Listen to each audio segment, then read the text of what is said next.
The Chinese embassy in Pakistan has urged its citizens to reconsider travel plans to Pakistan following a deadly attack near Karachi's international airport. 2 Chinese workers were killed and several others were injured in the attack. Now, in a statement on Monday, the embassy advised Chinese citizens to avoid travelling to the southwest province of Balochistan and the northwest province of Khyber Pakhtunkhwa. These provinces have seen a surge in attacks targeting Chinese personnel and projects. The explosion occurred on Sunday when a convoy carrying Chinese engineers and investors was struck by a vehicle-borne explosive device. The separatist group Baloch Liberation Army, or the BLA, claimed responsibility, stating that one of its suicide bombers targeted Chinese workers. Beijing called on Islamabad to severely punish the attackers. A Monday statement from the Chinese Ministry of Foreign Affairs said Beijing was shocked by the event.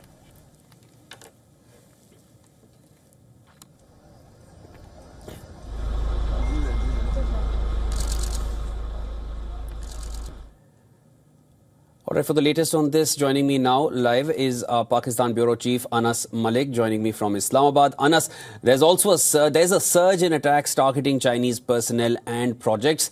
How concerning are the latest developments for Pakistan-China ties? Well, certainly it is concerning, given the fact that this is the second direct attack on Chinese nationals in during the year. The earlier attack was in Bisham in March this year, and then after that, after about a lull of about 6 months or so, we're seeing a direct attack on Chinese nationals. Pakistan, on its part, has said that it will be giving security to its Chinese guests, and it will protect, it will do what it takes to protect Chinese China-Pakistan Economic Corridor projects. That it will punish the facilitators and the preparators of the recent attack on Chinese nationals. But it is interesting to note the fact that the Chinese embassy here has given an explicit advisory to its nationals. Response on that is awaited from the Ministry of Foreign Affairs, but it won't be wrong to assume that it would be along the stated lines that Pakistan will be providing security.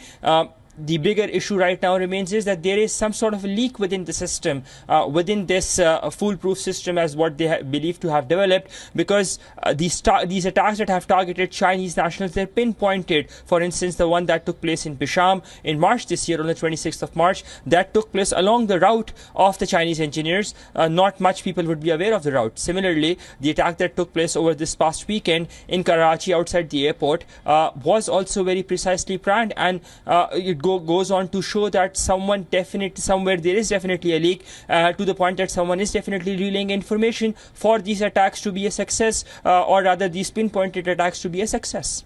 Anas, when we talk about these pinpointed attacks, are they specifically being carried out to disrupt the ties between the two nations, or is there something else? Why are the Chinese being targeted here specifically?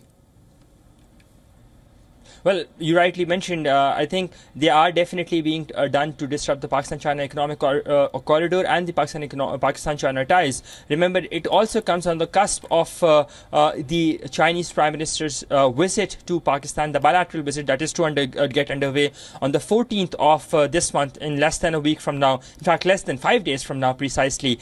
So why is that these attacks being done? That's a very interesting question, because primarily, while we have seen previously that these attacks have largely been in Balochistan, where the China-Pakistan Economic Corridor projects have been, yes, in the restive province precisely, but for these attacks to now take place in Bisham on hydropower projects which have nothing to do directly with the China-Pakistan Economic Corridor or with Balochistan, or in Karachi, is something that would be quite of an alarm bell for the Pakistani administration. All right, Anas, thanks for getting us the latest. That was Anas Malik, our Pakistan Bureau Chief, joining me from Islamabad.